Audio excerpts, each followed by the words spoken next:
What is up, fellow nerds, and welcome to Not Your Status Quo. Today, we are talking The Penguin, Episode 5, Homecoming. But before we get into all, not to be confused with Spider-Man Homecoming, there was no Spider-Man in it, no Tom Holland, really no superpowers. But we can talk all about all that later, because right now, Dave, Doug, how's it going, gentlemen? Well, Keith, I gotta tell you, it's been a rough 2 days, but I am fan freaking tastic now. How's that? Perfect. Last 2 days, and I got a migraine yesterday. Took a little nap, and I woke up 2 hours later, and I was shaking, and my migraine was 10 times worse. Oh man, it lasted overnight. Woke up this morning feeling weak. It's gone now, though. I'm glad about that. We're So, glad about that, too. thank you. But I did get a chance to watch our favorite show last night during my pains. And I don't know, maybe did it affect my evaluation? Maybe, maybe not. We'll find out in just a few moments. Good one, Dave. I like it. So, Doug, how are you doing?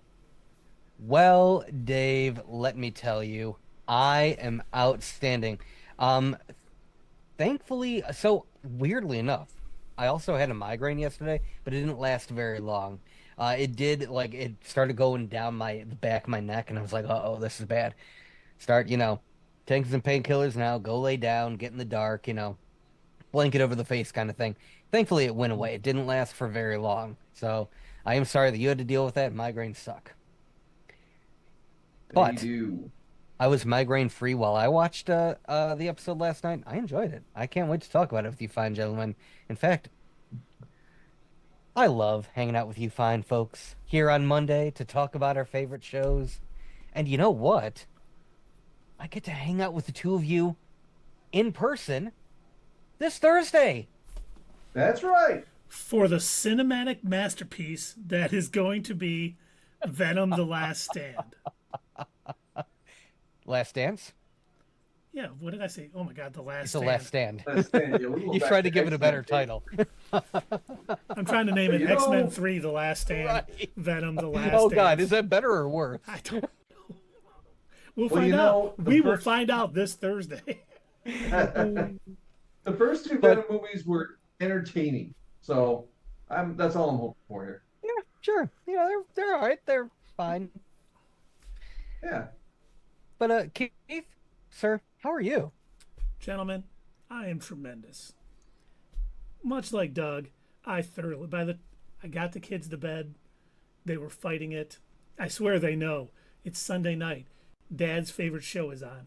Let's fight to stay up. Let's keep sneaking out of our room. Let's do everything so he has to stay up late. And I had to stay up late, but you know what? It was still freaking worth it. This show is tremendous. And we also have another little tidbit post our Penguin talk that we can dive into after that. But That was my dive. I liked it. I got it. I'm not going to pay you to be a mime or anything, but, I knew what you were doing. Wait a minute. I take that back. How much for an hour? Oh, I know. It's I just amazing, wanted to right? let the two of you know that my absolutely drink tonight is apple cider because we are from Michigan, and this is a Perfect. superior fall drink. Oh, yes. And this is a pumpkin spice water. Did you just kind of like waft a pumpkin nearby it? Well, if you want to call it a pumpkin.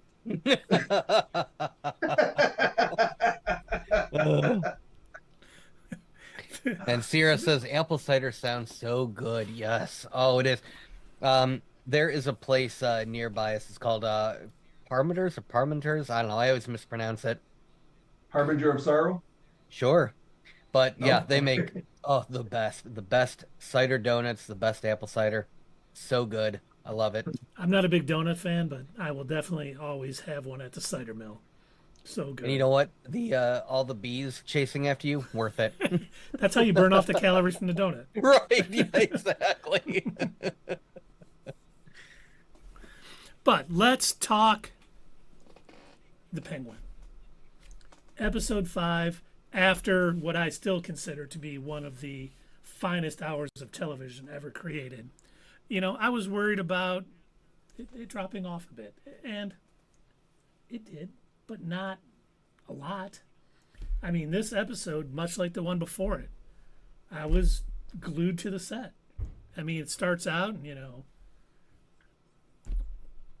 Oz, you know. We're following up. We're following up with where we left off. Exactly. And yeah, I was kind of worried too, because you're not the only one who thought last week's episode was peak television.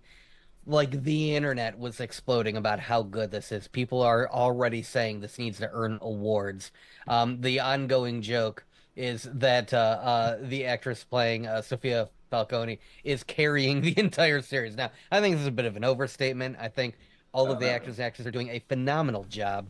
Colin Farrell as Penguin is doing so good. But, yeah, I was really worried that this was going to be, you know, a bit of a departure.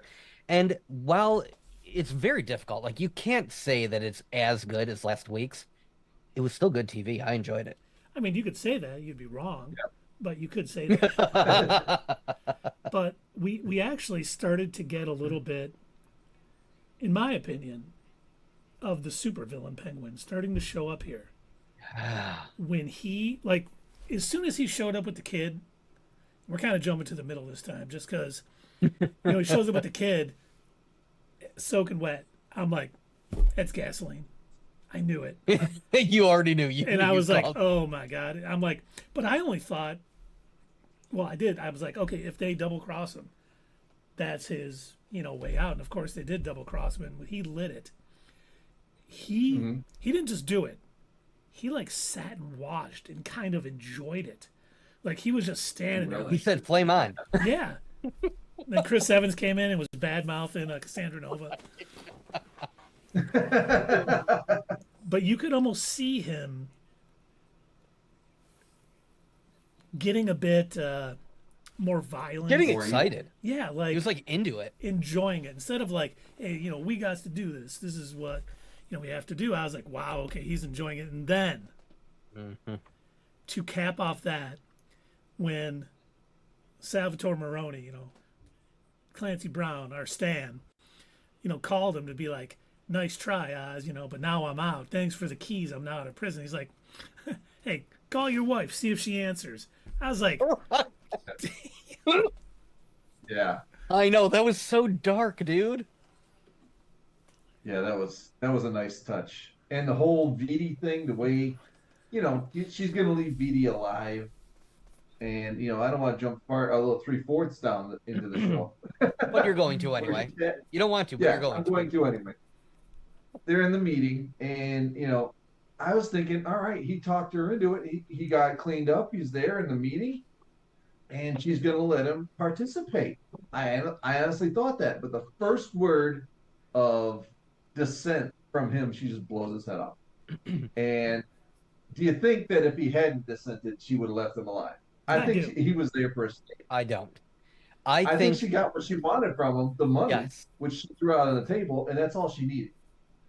That was when you had pointed out, when you had said in our Slack chat that there were a couple of things that you kind of called. You said, okay, well, that was a pretty obvious trope that took place. I thought that's what you were talking about, because I saw that coming from a mile away. Oh, okay, so she brought him to the table. She's announcing that she wants to start a new family. The obvious thing to do is to kill the last vestige of that old family. And I figured, oh yeah, she's going to do it in front of all these people to prove a point. And then when she did, I was surprised, but not surprised, if that makes any sense. Like, it's still, I was like, oh, wow, she just went for it. I figured she was going to kill him. I didn't think it would be that quick and like with such little emotion. I think what took me back so much was zero emotion on her face, just like, all right, so next thing on our agenda is... Yeah. And you know what that reminded me of? That reminded me of the Joker scene in The Dark Knight, when Heath Ledger walks in and he takes that guy and he slams the pencil into his head, and everyone just kind of does this. And then he just continues on as if nothing happened. Yes. Exactly. and so did everybody else. It was And just like it was a regular thing. and I do think she was going to have him on a very short leash. And I think he would have maybe stayed alive a little bit longer. But as soon as she was laying out her plan, and he's like, well, let's settle now. Boom.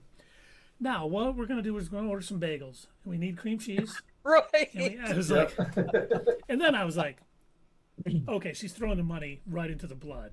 Okay, it's some blood money, people. We get it. Thank you for Yeah, I caught that too. It was like literal blood money. Okay. But earlier, when Vidi was telling her, you need soldiers that will fight for you. And that is one thing that Oz does so well. When he was talking to his, men in his ex-girlfriend's apartment now, or his ex-hookup, whatever you want to call him, and he's like, yeah, they never made us. They don't care about us, and we're going to take what's ours. And I was like, Vidi knows what to do. And then she did the exact same thing. Like, what she was telling those guys was exactly what they wanted to hear. She meant every word of it. And all that's going to do is both of these sides are just going to have, henchmen or, soldiers that'll die for the cause. So it's only going to get bloodier, crazier, and more nuttier from here on out. And I was just like, oh, yeah, let's bring it on. And I keep thinking, like, when I see this, maybe the story is developing, like, faster than I thought it would. But then I realized we only got 3 more episodes. I mean, they probably could make this an extremely deep story and go on for another season, but they don't need to. I think they're telling a great story. I just thought it would take longer, but obviously they have more things to do in these next 3 episodes than I thought they would.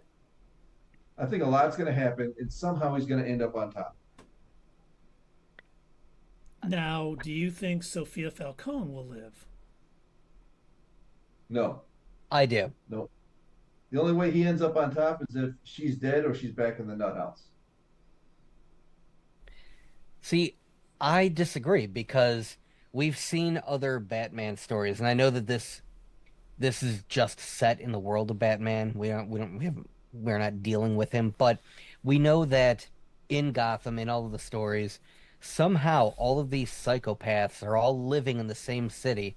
Sometimes they interact with each other, but very rarely. Usually the Joker's doing his own thing, Penguin's doing his own thing, Riddler is diddling something. I don't know what he's doing half the time. He's diddling with his riddles. Okay, good. Thank you. Yeah. But you've got all of these, crazy people and criminals all just kind of living jointly with each other, doing their own thing, coming up with their own plans. And yeah, every now and again, they're in and out of Arkham or in and out of, Blackgate or whatever. But, I mean, a lot of the times, they're just there. They're just existing with each other. And I think that it's very likely by the time this series ends, we're going to have a Penguin who is reestablished, owning the Iceberg Lounge again, in charge of his own criminal empire. And I think Sophia Falcone is still going to be out there. I don't know if she'll still have her Gigante family. Exactly. I don't know. I'm kind of going back and forth on that, but I think she's going to adopt more of her Hangman persona. Even though it didn't really exist before, I think living in Arkham, which did make her crazy, and then all of this stuff that she's been going through, I think she's turning herself into the Hangman. Because you saw a couple of times during this episode, she kept feeling her neck as if it was like, I don't know, it was almost like it was taking over more and more. It was itching to go. Yeah. Yeah, And that cop in the beginning where she was trying to set up he was trying to set up some sort of payment plan. Gotham cops don't normally come this far out. What are you doing out here? Mm-hmm. He was trying to say in their own way, I love the dialogue on this show, how they don't ever say anything directly. And, and what he said, sorry, I got distracted by a dog. He was just letting her know, all right, they're out of the way. You still got to make your payments, Mm-hmm. And she kind of let him know where he stood there without saying it. Yeah. That's what I love about like Tarantino movies. It's all dialogue, and that's what makes these kind of things, like they don't have to move along. They don't have to have a lot of action. They don't have to have a lot of explosions and stuff. As long as you've got the right story and the right dialogue, I love it.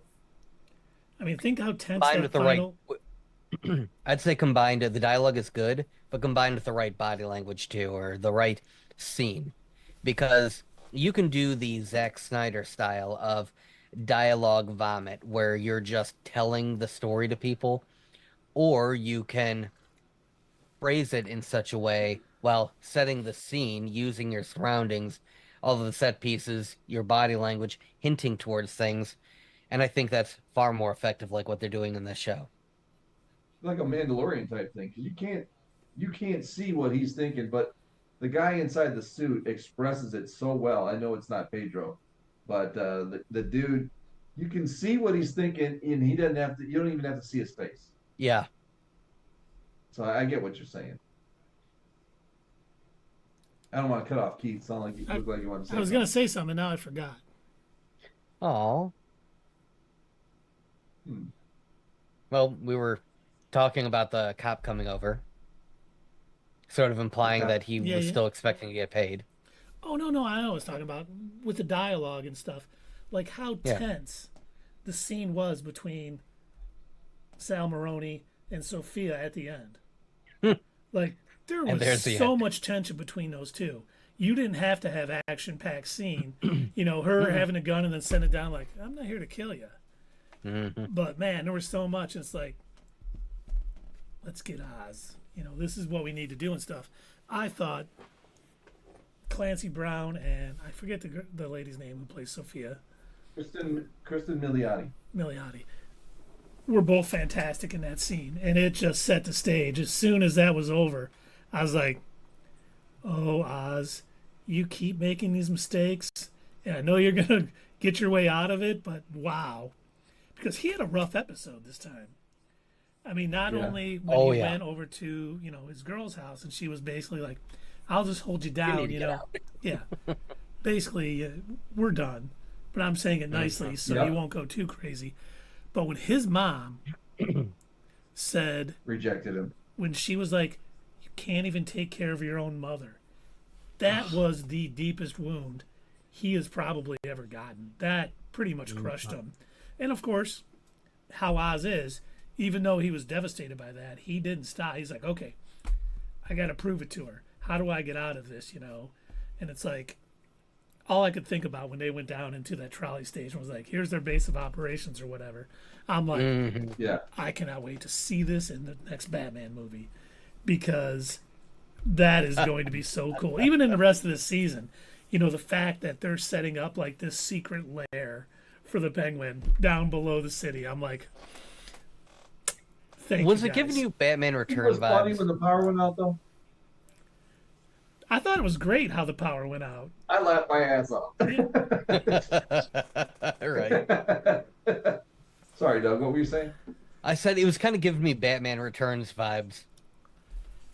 Well, The Penguin making his like under the city, damp, wet sort of base of operations. It wasn't, as corny, but it was definitely at paying least in some that homage movie to they it. didn't have. Yeah, that movie they didn't really give a reason for it, but now here he needs it for the mushrooms. yeah, because this show is a lot more grounded. Tim Burton doesn't know the meaning of grounded. Yeah, not only for the fantastic. mushrooms, but it's a great place. He's like, no one will think to look down here for us. They'll be fighting up there. Of course, little does he know, the Maronis and the Gigantes aren't going to be fighting right now. They're going to be looking for him. Yeah. They both realize, but he wouldn't be a supervillain if he doesn't get through this stuff. But that's what's good about it. He's not just some super powerful villain right now that just mows everybody down. He puts himself in bad positions, and he has to, think and act his way through. And that's what I really enjoy so much about this. This doesn't seem like a Batman villain show, but I bet by the end of it, we're seeing little nuanced things here and there where he's starting to get to that level. And I think by the end of it, and by the time Batman 2 rolls around, he's going to be full-fledged, supervillain. And it's been great because they've taken the time to build up to it. He was just a driver for Sophia, And he had a plan, and he keeps thinking his way through, and he's smart enough to know what to do and how to wedge himself into certain situations, and it's only going to get better from here. Well, probably won't get better than episode 4, but how they're building this and how they're doing this just makes me super excited for the next movie and the rest of this season.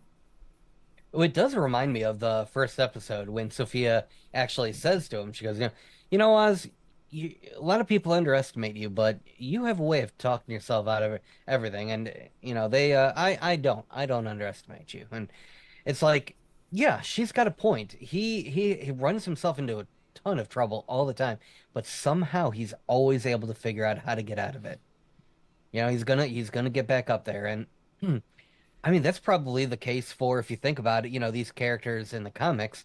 How many times does Batman and whatever scheme they've got going on beat up all of their little, crime guys, and they have to start from square one, and there they are, 3 comics from now. It's the Penguin, Robin. We have to go get him.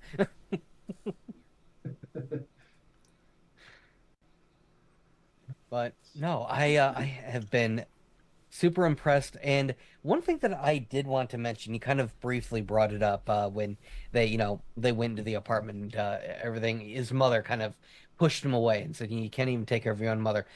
On the opposite end of the spectrum, have you noticed how he's been with Vic? Oh, yeah. He's constantly praising him. He's telling him what a good job he's doing. He's giving him, all of this attention. He's patting him on the back, telling him, I need you. You're doing such a great job. And he's giving him that reassurance. He's a young guy. I think he's like, what, 18, 19, something like that. And so you're going to fall for this a lot easier. Penguin Oz is basically becoming like almost a parental figure to him. And it's a shame that, it's all for crime, but that's humanizing the character. Yeah, it really is. Because he doesn't have a softer side where if you're good to him, he'll be good to you. He does have a code. He's not just murder everybody for murder's sake. Right. He's got a code he lives by, and hey, you know what?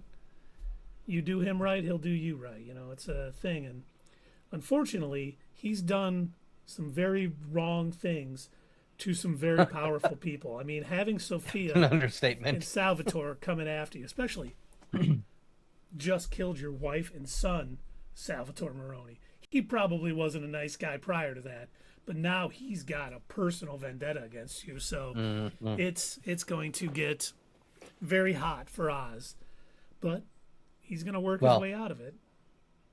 Is it going to be as hot as Sal's son was? Probably not. I hope not. Because nobody wants to smell burnt penguin. You know what I'm saying? Oh,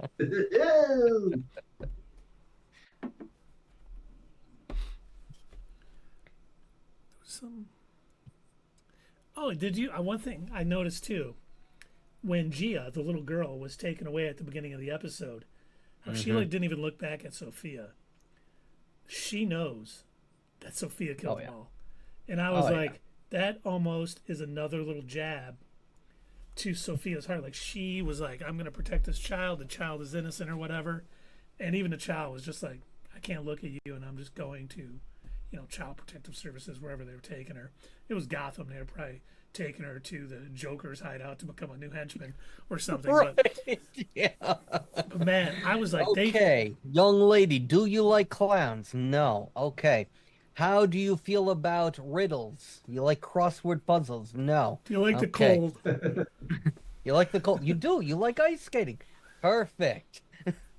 You like calendars? No, he didn't pay us. Never mind.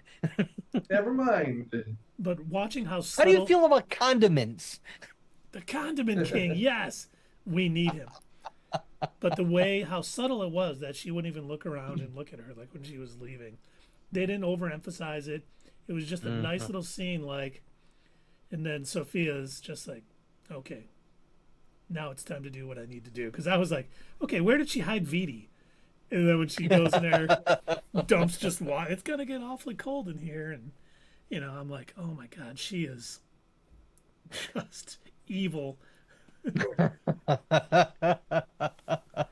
But hey, Yeah, I mean, you crossed her, and I was wondering at the beginning of the show because the way that oh, I can't remember his name now. We just said his name, VD. Vic. Oh, Vic. When Vic showed up and he saved him at the end of that episode, and we didn't see what happened prior to that in the few moments that you know um, the Maronis were there, and we hadn't seen yet that she had basically told Sophia everything. And so when he got in the car and he said, just leave her, I was like, dude, you just built up all that trust. Yeah. Why would you just Yeah. leave her there? And then now we know why. Mm-hmm. And then, so at that moment, like he made his adjustment. He didn't, he's like, doesn't matter all that work that he put in to gain her trust again. It's He's out like, the window anyway. That's out the window. I got a new plan, and to be able to adjust and still like he didn't just go from there to like going in a shelter or something. He went, all right, I'm going to kill off the rest of the Maronis just like right now. Sends a guy into the jail to do it. I love the gall though, like that like the first scene of them is him just with the visitor sticker on going into the prison like nothing happened. You know what? Perfect Oz, plan. He does everything perfectly. He has it set up. He has the kid drenched in gasoline, so if there's a surprise, he burns him. Wasn't expecting the chemicals to start coming down. It had ruined all but those 2 buckets of, the mushrooms. So even the best laid plans he has, even when he does a good job to keep himself alive and keep going, it has other repercussions, Yep. He's now so far back. I mean, there was seemingly such a market for that bliss. If they would have been, fully production, he would have been raking in millions. But now, because of how that all went down and they were unprotected and all the chemicals pretty much destroyed all the mushrooms, he's back at, square two. They got a lot of work to do. He's not going to have that money-making, drug coming in right away, so he's got to figure out other plans to get it going. And that's what makes this show so good. No plan is perfect. Nothing goes exactly according to plan. It feels real. Yes. Yeah, it could happen. It could be happening right now. It's so grounded that nothing fantastical has happened that you wouldn't think could happen in a regular life. Let's see, all of a sudden could fly. Well, in the last episode, when he's got his top hat and he's got his umbrella spinning and he's flying around the city, blasting people. By the way, I saw an interview with what's her name, Cristin Milioti. Milioti. She said she had never met Colin Farrell before they started doing this. No. And she did not see him out of makeup until after they were done shooting. And she felt more comfortable talking to him as Oz than she did seeing him out of the makeup. Like, she was like, when she first saw him out of the makeup, this is she was a stranger. Like, this is not Colin Farrell. Like, Colin Farrell is Oz. And I was cracking. I'm like, I'm sure Colin Farrell was like, thanks. I appreciate that very much. But it's hard. They definitely need to win some awards for the outfits, everything, for all the special effects. Yes. It's amazing. I'll still like be watching him like, how is that Colin Farrell? It looks nothing like him, doesn't sound like him, doesn't have any mannerisms like it. He has truly taken on this role and became it for transformed. And it's, I mean, I don't know I can't remember that one guy's name who was always asking us about the Emmys. But if this show is not nominated for multiple Emmys, like I tell everyone I talk to, have you watched The Penguin? You need to start watching it. And I'm telling you, you can thank me later, because this show is, I'm like, even if you don't like DC Comics, comic book movies, it doesn't feel like that one bit. Like, if you know this Oz character is the Penguin in Batman, good. But they certainly won't spill the beans in this, that it's that. We do get minor nods to the first Batman film. And did you see it? I don't know if you guys saw this. I meant to talk about it on Slack and ended up sleeping and being way too busy at work today. But the mayor sign first off, the mayor was killed in the Batman movie, so obviously Mm-hmm. they haven't gotten around to replacing all the signs. But there was a Riddler question mark on it too. Oh, I didn't notice that. I was like, very nice. You know, they're not hitting you over the head with the stuff that happened in the No, movie. it's But all these. If you notice it, you notice it, yep, and it's a nice little Easter egg for you. It's like early Marvel. yeah. Hopefully they get. Anything you guys didn't like about these shows? This episode? You know, maybe the scene where they were going into the Crown Point apartments and just the way he I'd handled have the to agree thing. with that. But Yeah. other than that, I can't think of anything else. I didn't know why he would go there when he had the option to just leave the city.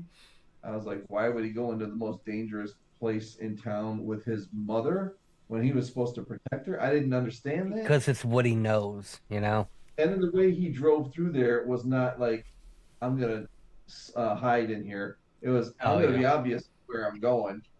And then you pull up right next to the dude who's busting everybody up, and you're hoping not to see. And then meanwhile, you park a half a mile away from the door. I'm like, all right, I didn't get that. I didn't think it really fit into the excellence of the rest of the writing. The only thing that I can possibly think of, and I have to borrow Keith's silver lining for this, I assume the reason why they were showing this guy is to set him up for the next episode. I feel like he's going to be a problem. Maybe they're going to have to deal with him. He might find out their mushroom growing thing and he's going to threaten them because they did mention that he runs the operation out of Crown Point. So obviously he's a big enough deal that Vic is afraid of him, knows who he is. So I have a feeling he's going to be some sort of opposition that Penguin and Vic are going to have to deal with in the next episode or two. I thought for And sure I'm he would guessing have that's why they showed him. some connection to the Maronis. And he is going to be like, you know what? That could be too. I saw some people going into these apartments. Because I he don't- did. I He don't like know who they are. he did notice Vic going into the apartment with Penguin's mother. Yeah. And once And I he just think kind of let it go. once I think they kind of say, hey, we're on the lookout for this guy, he might offer up that information, which while they're down in the trolleys, the trolley station, building up their little thing, the mom's still up in the apartment.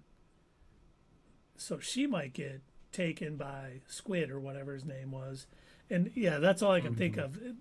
I didn't mind seeing him and him like them being. I just thought it was weird that we know that bag had tons of money. He could have went to Metropolis or anywhere, but I also do understand this is all he knows. Like the Penguin didn't say, "Hey, go here. There's a safe house in this city. Travel there."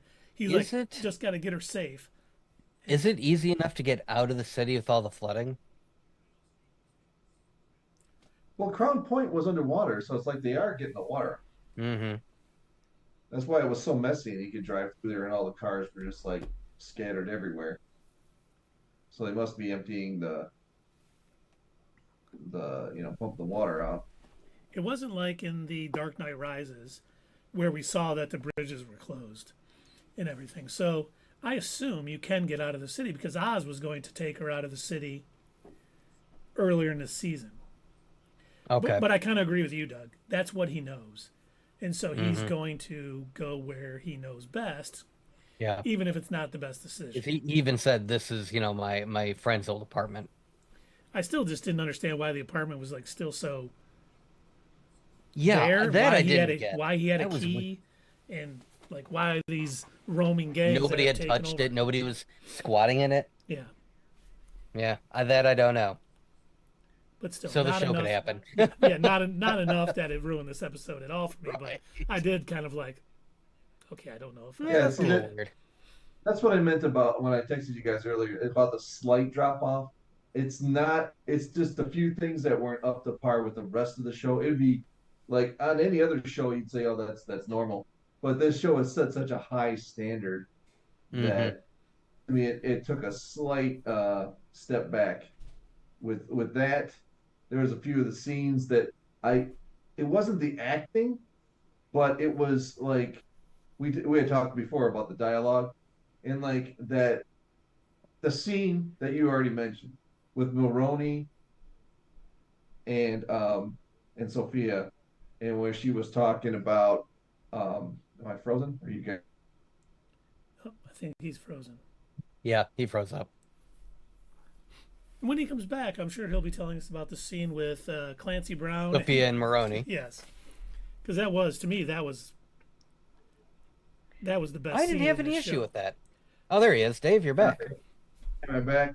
Oh, Yeah. God, I'm glad that wasn't you, so we didn't get knocked off. Where you cut off, you were. Oh, I think he I think froze he did again. yeah. Yeah. But for me, I mean, that scene was probably the best in this episode. I thought it was tense. I thought it was perfectly acted. I thought it was funny though. She's like blasting everybody outside to get in. And it's like, listen, I'm not here to kill you. I killed a bunch of your men, but hey, you know, Right. Yeah. let bygones be bygones. You know, capiche? No, I thought pretty much every scene with her was an excellent scene. Like, I know that it's kind of like a joke online that, oh, Cristin Milioti is carrying the series. It's like she's doing an impeccable job. Don't get me wrong. Like, she's an amazing actress, and every one of the scenes that she's in, I think I saw Dave's eyes move. Yeah, I'm here. Okay, every one of the scenes that she's in, I think, are phenomenal.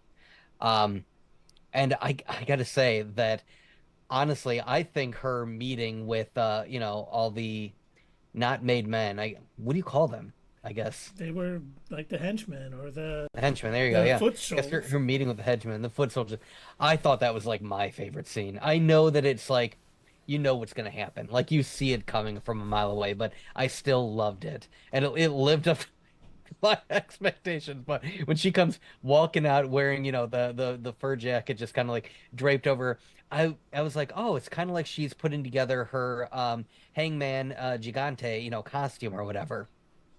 As she's walking out, she's gonna hold the meeting, and like as soon as I saw what's his name sitting there at the table, I'm like, oh, well, he's dead. Hmm. Well, and that's the scene I was trying to I hope it doesn't go out while I'm talking again. But those scenes like that they seemed a little and when I say these words, I don't mean them as harshly as you'd think, but it was like a cliche scene. They had to do the scene where she gets their trust, and it was like, okay, I mean that's been done. I've seen that. That's fine. But it just wasn't up here. It was more like right here to me. It brought it down slightly. The dialogue in the scene, which with her and Sal Maroni, reminded me of, like we gotta get Oz. It reminded me of the after credit scene in Morbius. Oh, Oh dear no, God. no. Not Okay, I'm because muting him. I'm of- muting him. Hold on. We are not allowing that to go on. Okay, Hey, Dave, I'm so mad at you because a part of me thought that too. I'm so mad see, because it's one and I was literally, I swear to God, I was gonna make the joke. We got to get the Spider-Man fella. Okay, yeah. I mean, one earned that scene and the team up with what Oz has done to both of them. Morbius did not earn that scene in any way. well, like I said, it's not a major strike. It's just a little markdown. The That's fact all. that you even compared the two, I swear, how do I kick you off Zoom? Where's the button? Hey, Doug was with me on that halfway. I'm leaving so him too. And Yeah, I'll be yeah, back. I was just- kind of. Just Keith talking It's the the rest Keith of the thing. Keith and half a Doug. See, and once again, seeing Clancy Brown and her, with the dialogue back and forth, made the scene. It was tense. It was good. They built up to it. It wasn't, some what's his name, Michael Keaton impersonator going, hey, you want to team up and get that Spider-Man? Because I really like the food in this universe. Yeah, see, Come on, we'll form a team. It'll be called the Frightening Five. Whoa! Should we get one more guy? We'll think about it. We're gonna be called the Biad. 2 families. Ah, all right. Oh. Hey. No, I'm allowed to have my opinion. You are. And I was just joking. that's what it was. We know your love That's of what it Morbius, was. so you comparing it to that is, coming from a place of love. We get it. Right, right. No, but I'm not even blaming the actors because the actors did a phenomenal job. Every one of them is just doing fantastic. And when they're irritating you by like what they're saying and doing rather than the way they're acting, it's a good they're Yeah, acting well. yeah.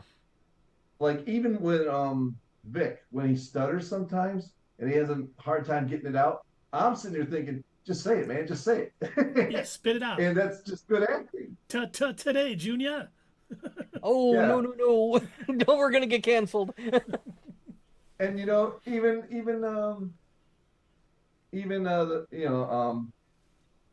Oz yelled at him to get it out, man, just say it. But I mean, even that kid who, he does a good job, but I mean, he does a fine job acting. He's a good actor. He's doing a good job, Mhm. but it's outshined yeah. with everybody else in the series. I mean, everybody Oh yeah. is so good in this. It's not how they got all this together. It just boggles my mind. I'm so happy because for the most part, you'll always have that one person in scenes like this, or in shows like this, where you're kind of like, Now, what are the odds? See over under on Warner seeing the success of this series and immediately first thought, we have to do this again with every one of Batman's other villains. Please no. I mean, that would have to come from above James Gunn, because I don't think he would do that. well, yes, and I think the fact that James Gunn is the head of DC Studios, and this is Matt Reeves' sort of universe that he's tinkering in. I think they will both say it doesn't fit the story we're telling. We're not going to do it. Now Warner Brothers may go, okay, well we're going to have another Elseworlds, and we're going to have the Joker's Fun Factory, and we're going to show the Joker's rise to power. And that's what that's what I mean about the Elseworld stuff that they're doing. Like you said, the first season of Peacemaker is not going to be in the new DCU, but the second season is. That'll be interesting to see how they don't reference the first season. And at New York Comic Con, James Gunn said something that I found very interesting. Okay. He said, Yeah. like DCEU and other things will only be canon if they're mentioned in the DCU. Okay, so it's going to be like similar to what Dave Filoni and Jon Favreau do, where it's legends until we say it isn't. Correct. So I'm gonna. Okay, It'll be that can interesting. work. Yeah, no, it'll be. I like that approach. He's not like saying none of it's canon. It's all this. He's like, hey, you know what? This is It's an in open, flux. It it's could a- be. Yeah, If it's it an is. o- If it isn't. it's an open story. We may decide we're going to pull some of that stuff in, or figure out what's best for us. And I like that approach. The Suicide Squad, canon. Suicide Squad, maybe not. Hopefully not. Well, we know Rick Flag Yeah, if they could- Jr. won't be in anything because they did say his death was canon. Okay. Good. Keeping somebody dead that died. All right. That needs to be done more. Yes. Yeah, then there has to be some gravity to a person dying. New Superman movie. Pa Kent is still dead. There are some versions of the comic where he's still alive. But you know what? That's what another thing I was thinking, that every villain, every superhero, they usually have a parent that dies before they become who they are supposed to be. Mm-hmm. And I think it's also going to happen with the Penguin, that his mom's going to die. He's going to feel like he let her down, and it's his eternal shame, and that's why he becomes the Penguin. If she dies before he can prove to her that he's getting her out of Crown Point and getting her a good life, yeah, that's going to be hard for him to deal with.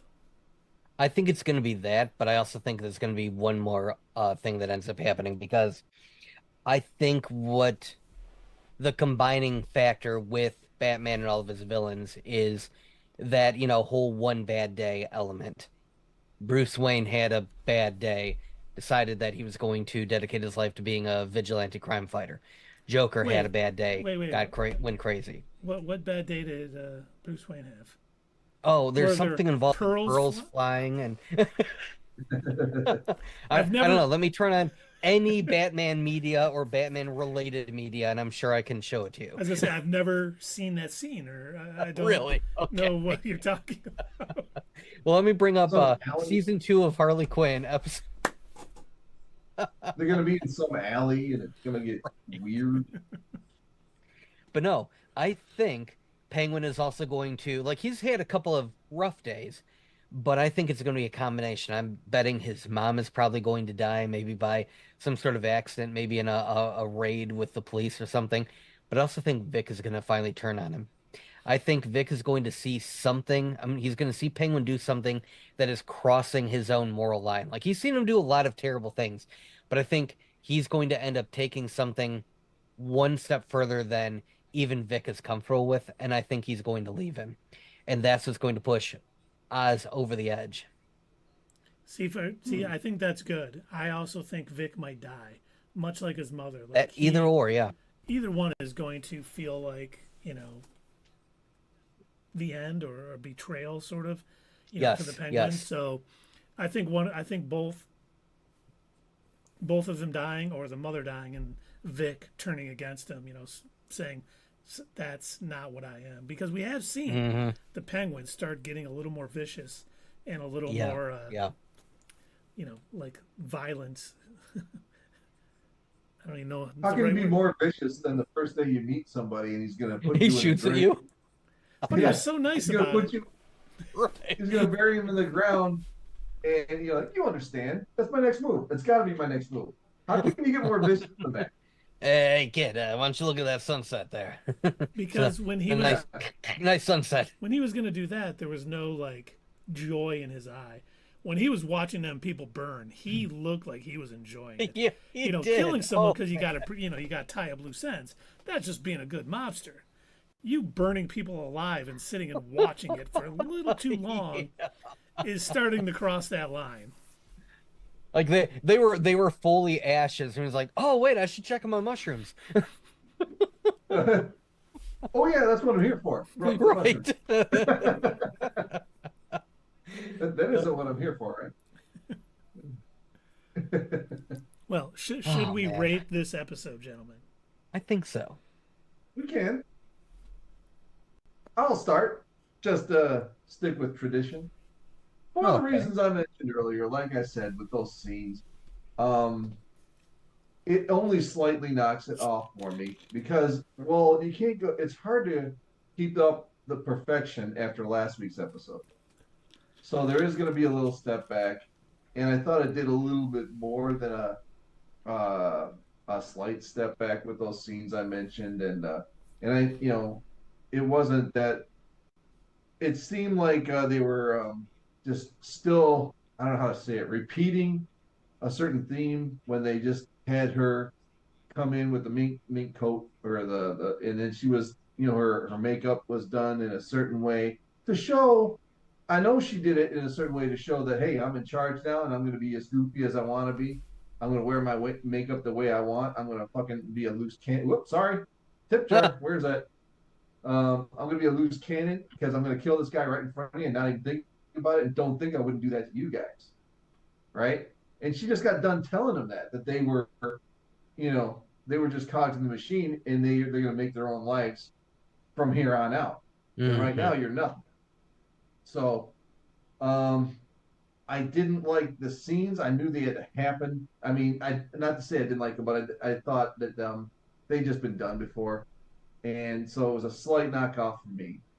Everything else was just great. I didn't understand. Like I mentioned earlier, I didn't understand why he would go to Crown Point. Seems like the least safe place he could take her. He could have thought of anything else. But yeah, he's familiar with it. But still, he had the money. He could have went somewhere. But all that being said, it's not much of a knockoff. I'm giving it an 8.5 this week instead of a 9. So not that much of a drop off. I'm in a similar boat. I also am going to give it an 8.5, but that's only because I gave last week a 9. Um, I I really did like this episode. I thought it was fantastic. And yeah, they did do a couple of tropey things. They did the whole, normal mobster stuff that you come to expect. But when you brought up the comparison to the end of Morbius, yeah, I kind of got a twinge of those vibes too, but they did it better. I think every time they did one of those cliche tropey things that we've come to expect in stories like this, I think the Penguin does it better. And every single time we're sitting here thinking, oh, okay, well, they're about to do another villain story. Well, we got to go see, Morbius or Venom or, Madam Web or some other nonsense that is dealing with a tangential side character. Penguin has proven they can do it better. Joker, Folie à Deux side story about a Batman villain. Not great. Could have been done so much better. Not a good movie. The Penguin, excellent series. It's like the same general idea, taking this character that really in most cases probably couldn't stand on their own, and you found a way to make it happen and make it good TV. Good, deserving of many Emmys TV. And to me, I barely noticed a drop off, but at the same time, I also had to mentally kind of, in my head, be like, I cannot compare it to last week's episode too much because last week's episode was just too good. It was too good that it feels unfair to compare any other episode, even of the series, to it. Because I fully expected this one to not be as good. There's just no way it could. So yeah, I'm gonna give this an 8.5. But it's so close. It's so close. It was still good to me. Mm-hmm. Yeah, I mean, I think we all agree that this week's episode wasn't near as good as last week's episode. I mean, you shouldn't compare them. Well, we have to because it's the same series.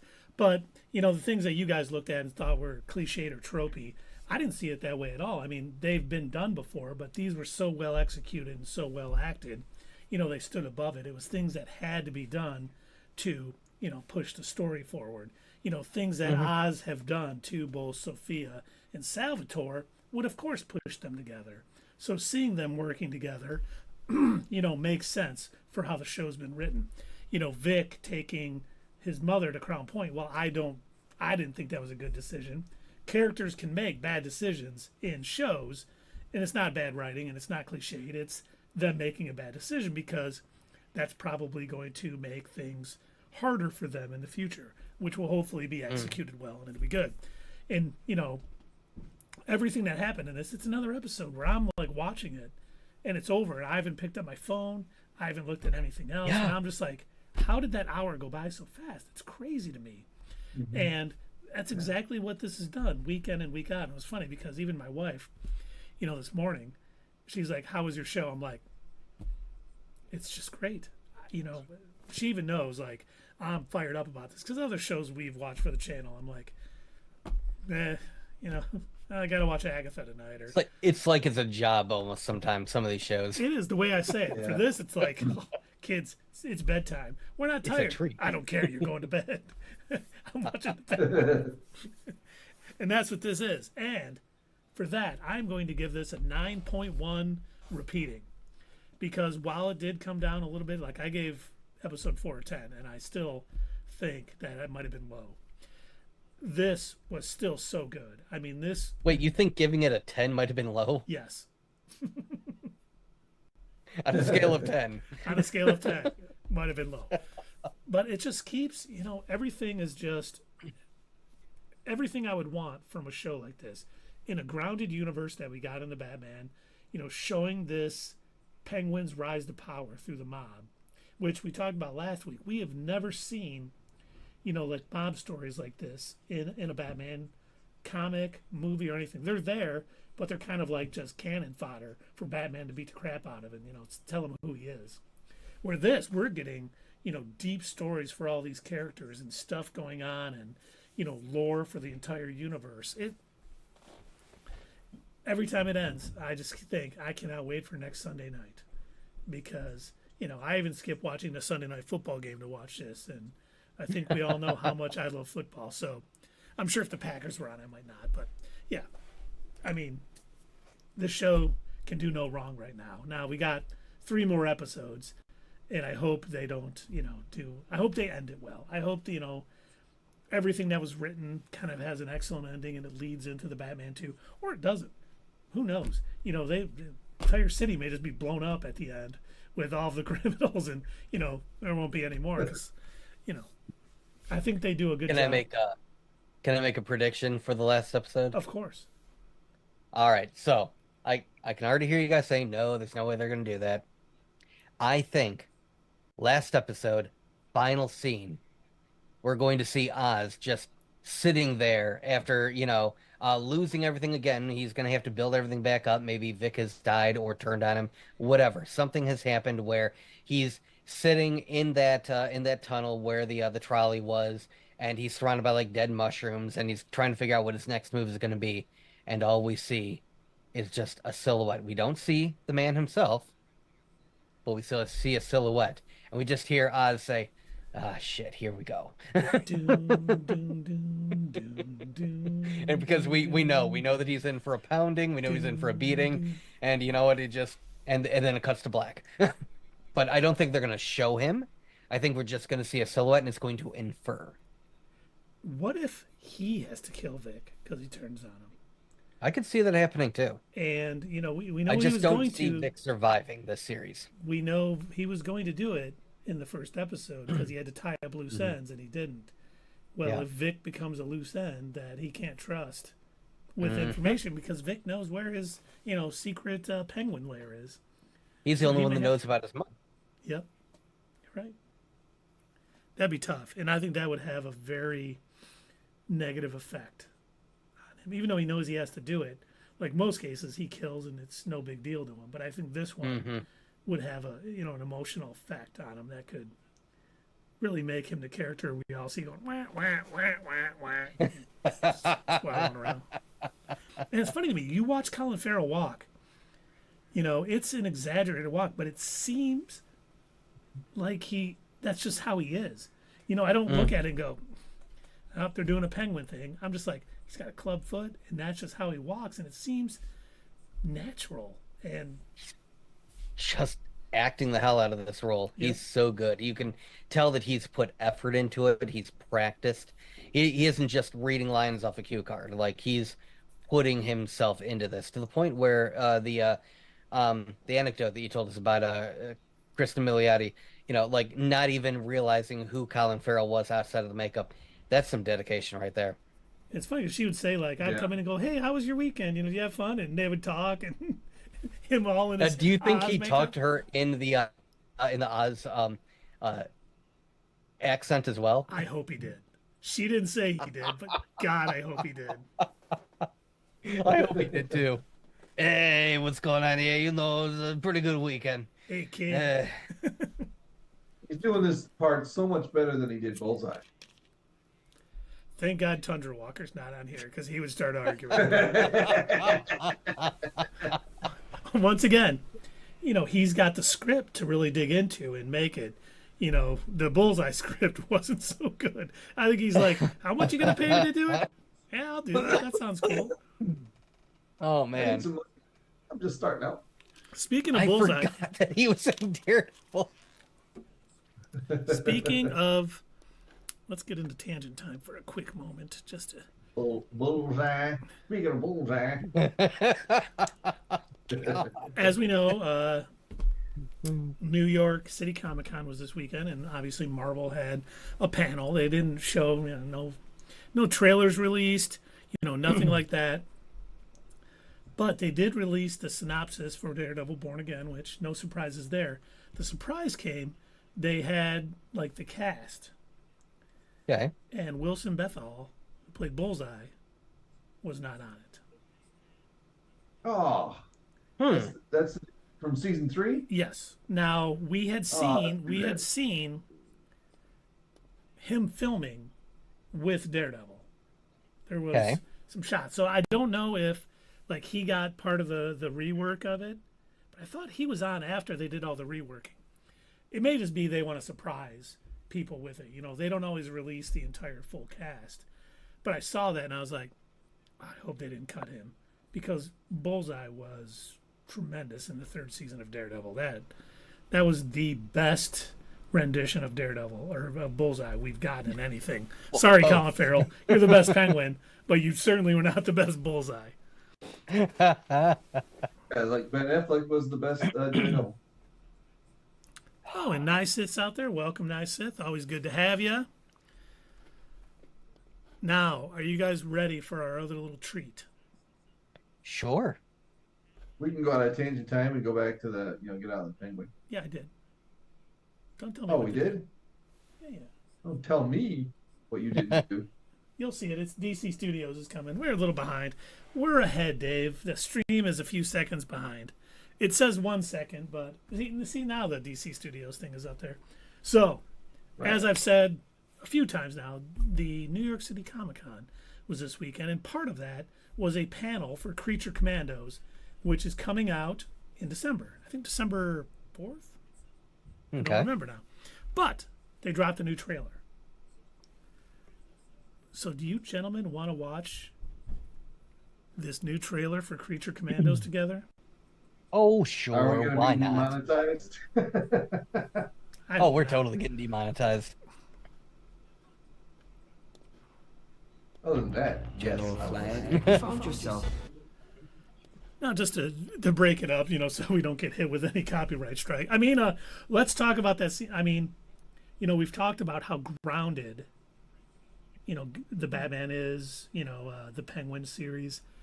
This is the exact opposite. We see Circe starting out, a Wonder Woman villain, basically blasting her powers through a palace, going after this princess. So I'm like, kind of like we thought. The DCU is going to be a little more fantastical, not going to be as grounded. We're going to get a lot of, characters from DC Comics, and I think this kind of proves it. I was very happy to see, and I think the main villain is going to be Circe, who is a very, powerful villain, as they were. And we've seen the scene before in jail when, like, one person gets beaten up. We saw it in Guardians of the Galaxy and stuff. But it's still, I like how she's like, they said we can't use humans anymore. Well, these a-holes ain't human. And that is Viola Davis as Amanda Waller. Because they will be characters voicing, and the animated stuff will be in live action. And that's Frank Grillo, who's going to be Rick Flag Sr., who is also going to be in the Superman movie and in Peacemaker Season 2, according to James Gunn. So that's cool. God, I almost thought that was like their take on Aquaman for a minute. It did kind of look like him. Or Phosphorus? Okay. Every time I see him, it reminds me of Blight from Batman Beyond. Oh, man. Because it looks identical. It does. The weasel there. It's not the same weasel from Deadpool. No, that's the Weasel from the Suicide Squad. That's not what's his name, who I don't think even acts anymore. DJ Miller. Yeah. He had some things. He had some issues. Yeah. He's working through them.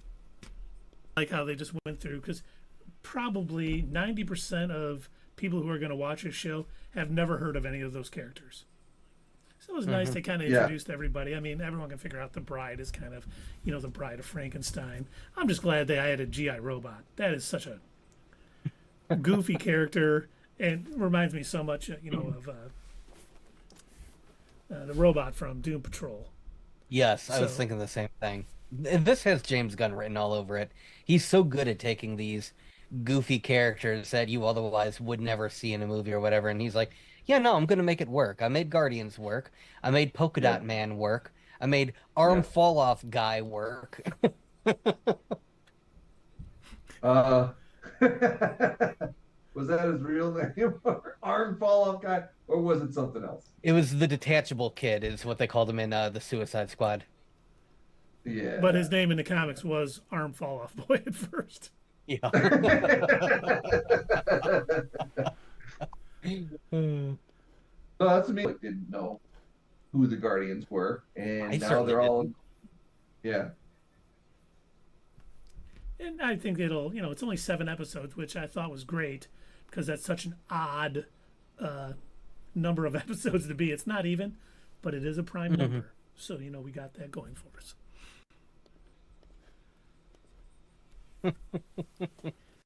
And the whole, shish kebab line with Dr. Phosphorus. And, but you do see, it looks like G.I. Robot and Nina are going to kind of have that little bond, which, he did so well in all the Guardians movies. I mean, when you see, how these characters care for each other and stuff, not all of them, but, most of them. Carrying her in a bathtub, I loved that.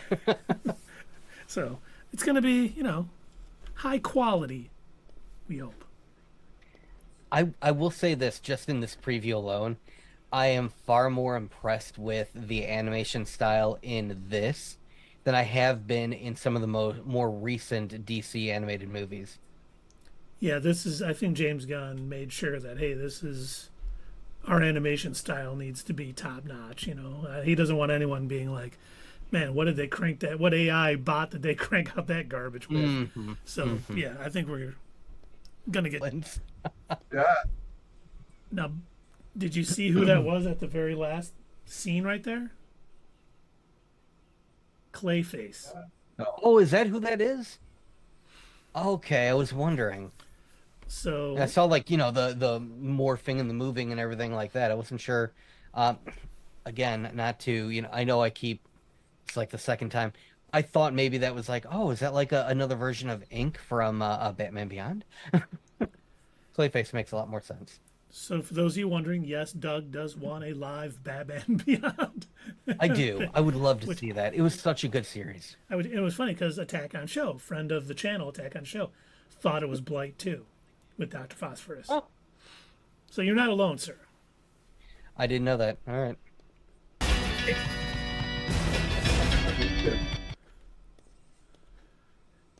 Die, Nazi! Yeah, he's not a Nazi GI. Oh. Sean Gunn's one of the voices? Yeah, he does Weasel, because he did Weasel in the Suicide Squad. Nice. Oh, makes sense. Yeah. I'm really looking forward to this. This looks good. It looks great. Fun. I don't know the characters on that. I wasn't heavy into this or anything. That looks very entertaining. That's very good. Yeah, no, I don't know anything about the Creature Commandos. I know I know who Weasel is. Yeah. I know the Bride of Frankenstein outside of DC. And the most famous character in that whole trailer was Clayface. Yeah. Yeah. Seriously, and that probably. show's gonna work. Yeah.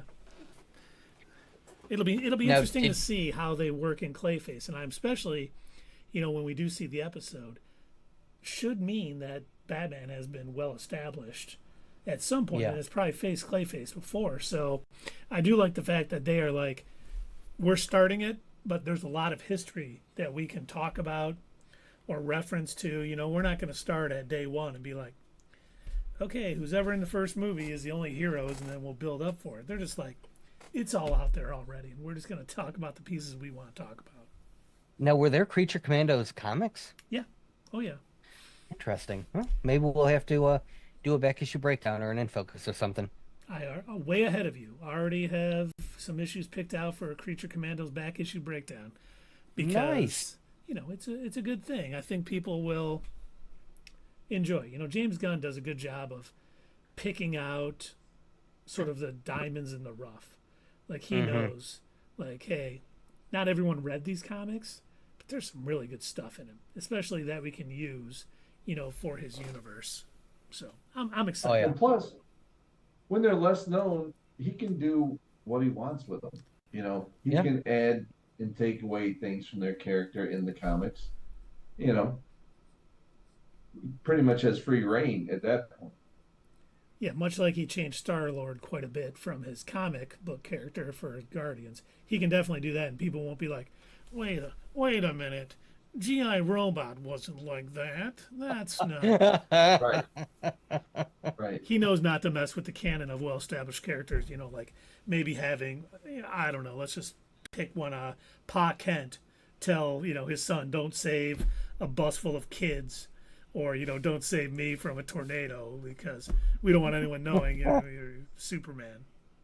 Yeah, that's Say, some bad Dave. choice. Dave, can you recommend, like, I don't know, a better version of Pa Kent? Yeah, from Smallville.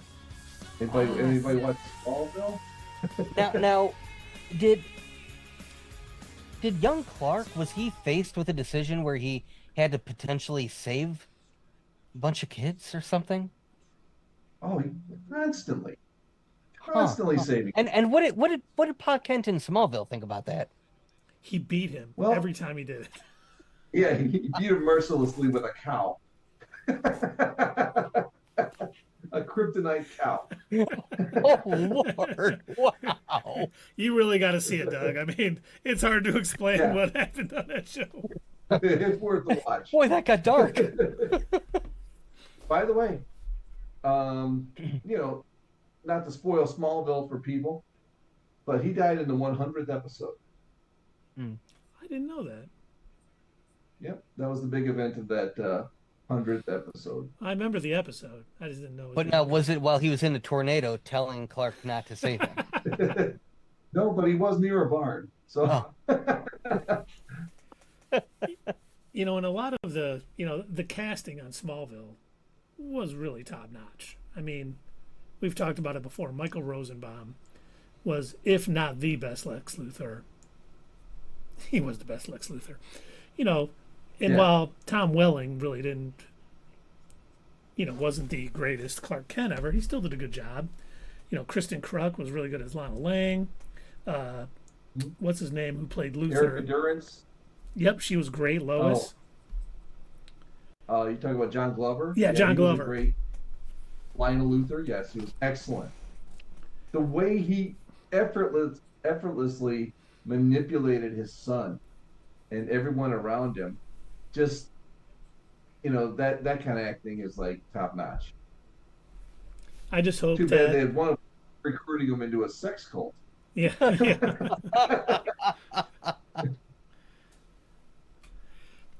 And, But you got to set that aside because it didn't happen on.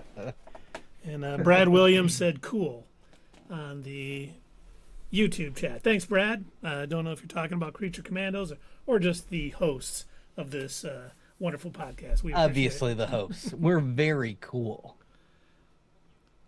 it. That is accurate statement. But I really hope, we talked to, and James Gunn has said that he said a trailer for Superman isn't that far off. It's not too close, but it's not that far off either. So So we're I'm thinking really- maybe. I figure maybe December. I'm thinking December because it's what the release is supposed to be in June, right? Next year or July?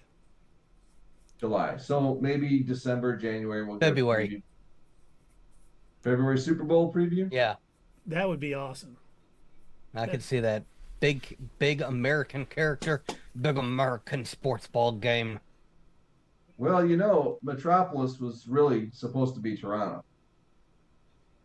Toronto. Yes. Really? Yep. I never knew that. Now Yes, you sir. Now Like you do, based yes. on or actually like set in? based on. Okay. Based on. Yeah. Now what Not New York. canonically what state is Metropolis supposed to be in? Depends on which comic you read, or like on Smallville, Oh, it Metropolis differs. was in Kansas. Oh, it was in Kansas. No kidding. All right. And he hit it again. He hit it again.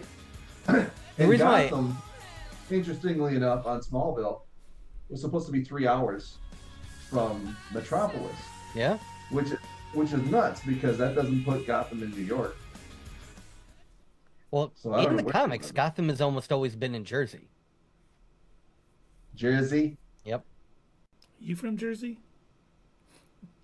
You probably don't remember that old Saturday Night Live skit, Doug.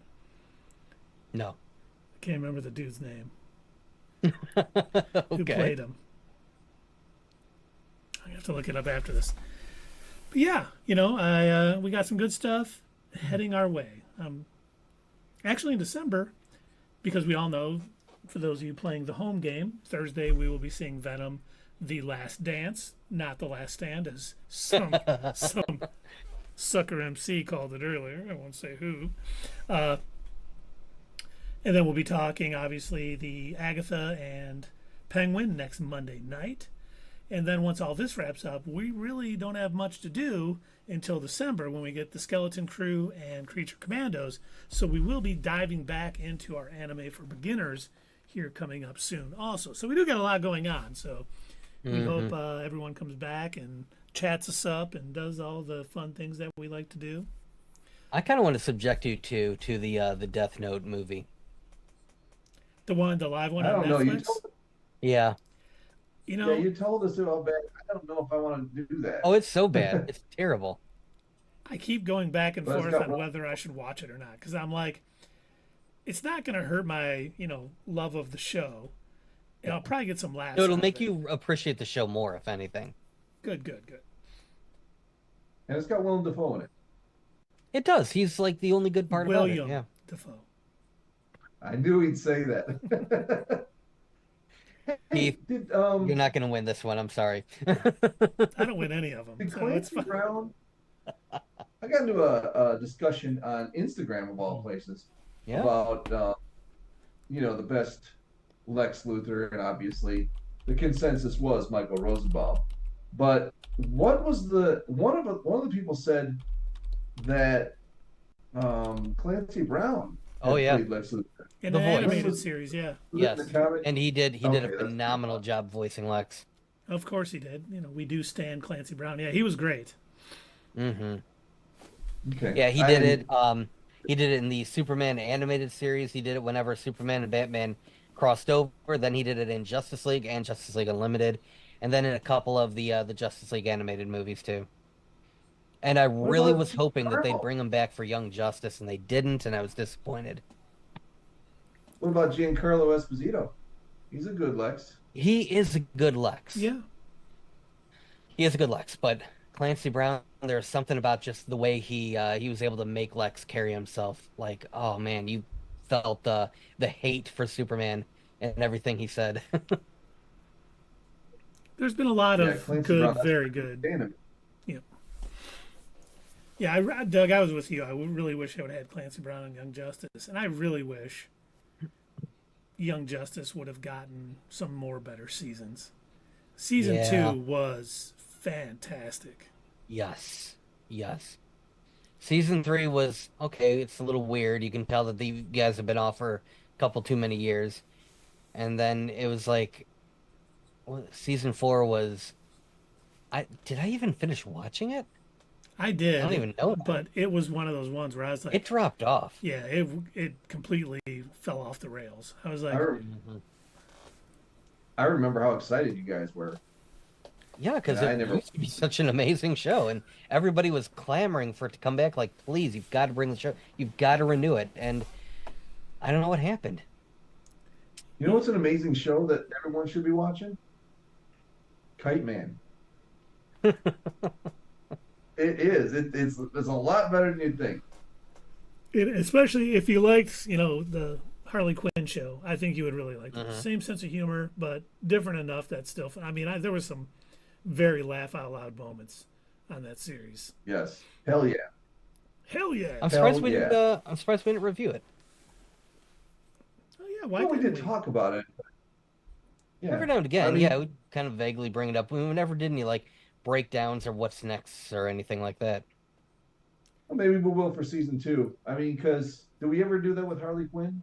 Yeah, we did. Okay, well then. I Kite think Man every is now and good. again we did. I don't know if we made it like a regular thing, but I know we mixed it into some of our other. Back when we would like do a live stream, we talk about like 3 different episodes in one go.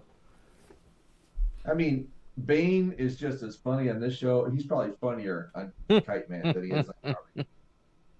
He's just a and riot. Darkseid was great. Darkseid was amazing, and it's amazing how Keith David is able to keep that character serious at the same time he's kind of cracking jokes. You know what I mean?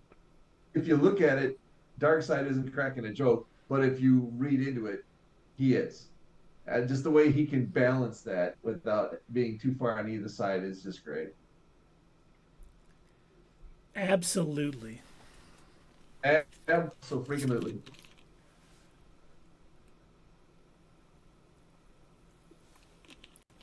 Red Solo Doug. Well, should we find somebody to raid? I think that's a good idea. Bubble is on, and I was watching her before we went live today. Let's see, who else? Is there anyone Alien else? Isolation. Yeah, she was saying she was going to riz up some aliens. We got MTG Nerd Girl, Cosmonaut I need Variety. Belker is doing Heroes of Might and Magic 3. Oh, I used to love that game so Oh, much. let's do that. I did too. Dude, I was addicted to that game. All of the Might and Magics were fun. Mm-hmm. I got deep into like map building for that, scenario creation. As soon as they released the add-on that lets you create your own custom scenarios, oh man, I dove head into it. How did you have time? It came out when I was in high school, Yeah, I was going to say that. Here's a Might and Magic 3. I think I was in the Marines and I when it didn't came do out. well in high school. And look at you now. Oh. But we are about to raid Tiny Valkyrie, playing a little Heroes of Might and Magic. And for those of you on YouTube, raiding is something we do on Twitch, where we send all of our viewers over to view somebody else that we like. It's a way to, show everyone who we appreciate, who we like, and hopefully, gain more followers and stuff. But if you're watching us on YouTube and you haven't subscribed or liked or commented, please do it. It helps out our channel tremendously. And I know you want to help out our channel tremendously. It's no cost to you. So it's free. It's pushing a button. But it helps us out. So please do it. But we will be back streaming next Monday, a week from today. But we'll be at the theater for our spoiler-free review of Venom, The Last Dance, this Thursday, 8 o'clock Eastern Standard Time. I don't know. But the YouTube video of our review will be up sometime Thursday night. Standard time. We haven't fallen back yet. Oh, you're right. Eastern Daylight's time. Thank you, David. People are going to be turning in an hour early for it, or an hour late. Right. Spring, You can't have that kind of confusion. Yeah, I apologize. I've just lost us 10 million views. So I apologize, everybody. Hey, fellow nerds. I hope you enjoyed this video, and if you want to see more of this stuff, make sure that you check out our Twitch stream. We try to do these live Sunday or Monday nights, 8 p.m. Eastern Time. Keep an eye on our social media to find out when you can join in live and chat with us during these live streams. Also, as usual, don't forget to check out our other social media. Add us at Twitter, comment down below, and we'll see you next time right here on Not Your Status Quo.